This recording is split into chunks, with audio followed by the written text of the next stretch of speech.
Superintendent Filker, the man in charge of the Gus Lamont investigation, said there had been at least 8 separate searches conducted at the station, 8 searches over 4 going on 5 months, involving more than 160 police as well as 230 non-South Australian police resources, including the State Emergency Service volunteers, Australian Defence Force personnel and Indigenous trackers.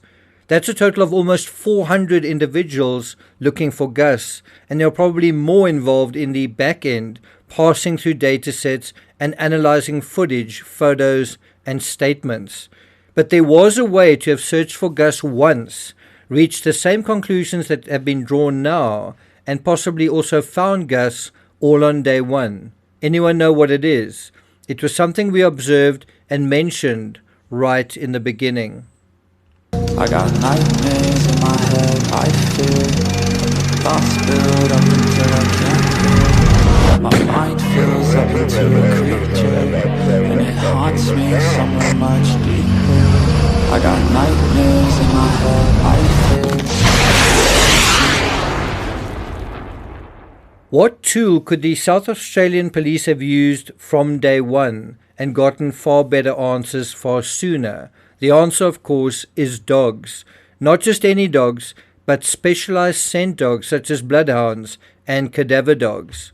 If you think about it, properly trained canine units deployed to the area would have definitively established that Gus didn't wander off, that there was no scent of Gus leaving the property.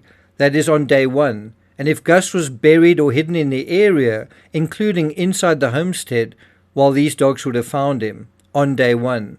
Also, by excluding the possibility that Gus wandered off, and that's something the dogs could have done, they could then investigate an abduction scenario in a much more focused way. And in order to establish that, all they had to do was figure out if there were any new car tracks. That too could be ascertained very quickly, possibly in the first day or two. Now, we know dogs were brought to the scene. That was something we were looking out for, although there's very little reporting and very few photos of canine units. I do want to come back to the approach and the attitude of the South Australia Police to this investigative tool. Now, you might think it's hyperbole to make a claim like this, but consider other intertextual cases. Had they brought dogs into the JonBenét Ramsey case within the first half hour, while the dogs could have confirmed that there was no scent leaving the house, which would have left searching inside the house, and a proper search of the house with a canine probably would have revealed JonBenét herself within maybe 5 or 10 minutes. And by the way, they were actually thinking about that, but they were arguing about which dogs were the best to bring into this particular situation. Now, bear in mind, there was a urine stain from the little girl right outside the wine cellar door where JonBenét was ultimately hidden. If you look at certain crime scene photos, they actually cut a piece of carpet out that had this particular stain on it. Now, a dog would have reacted to the scent as well, and an astute handler would have wanted access to whatever was behind the door. And that could have led to this case being solved very early on, instead of it being still unsolved 30 years later. So in sum, it would have taken a very short time to find JonBenét using a specialist canine, rather than hours of wasted time that passed waiting for bogus kidnappers. In the Madeleine McCann case, even more time could have been saved and even more resources spared.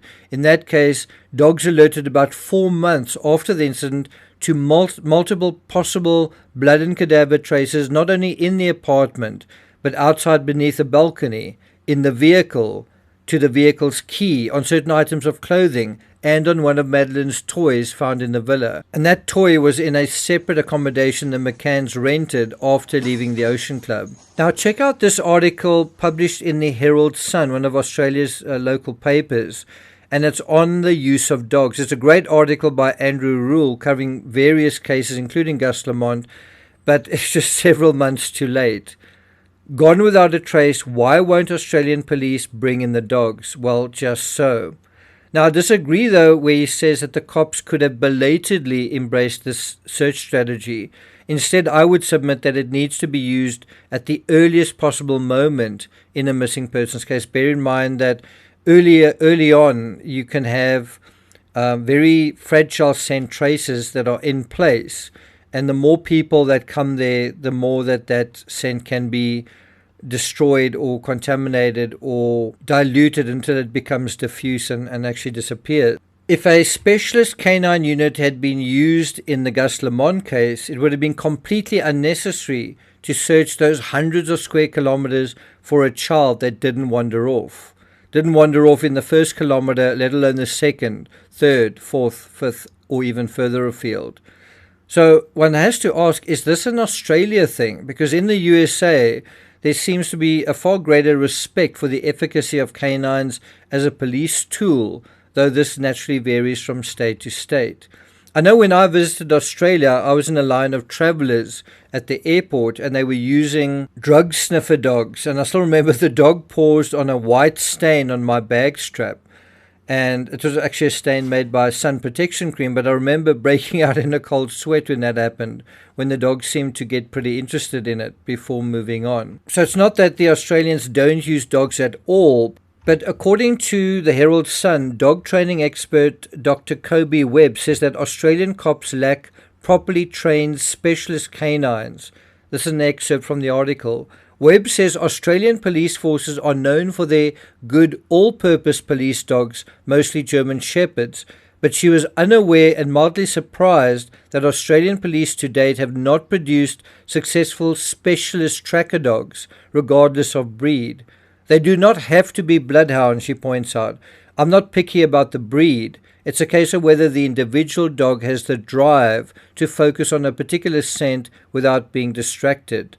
The article goes on to note the advantage of bloodhounds and their scent hound relatives is that they can sometimes pick up an old and fainter trail than other dogs and persist with it, following it without going visual and wanting to chase quarry that they see. So there obviously are some dogs that are better at scent than others, and then some scent dogs that are not necessarily better but are better able to concentrate and focus on what they're doing.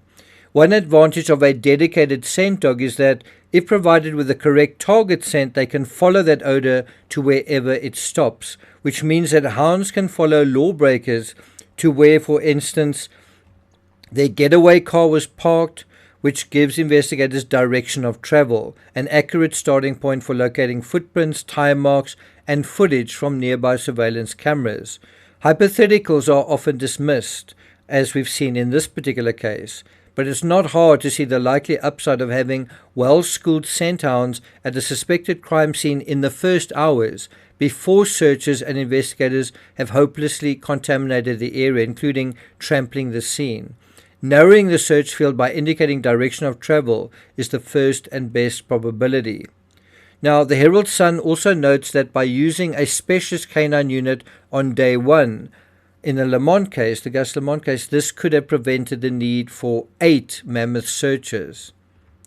Now, while I agree on this, one must also bear in mind the legal setting.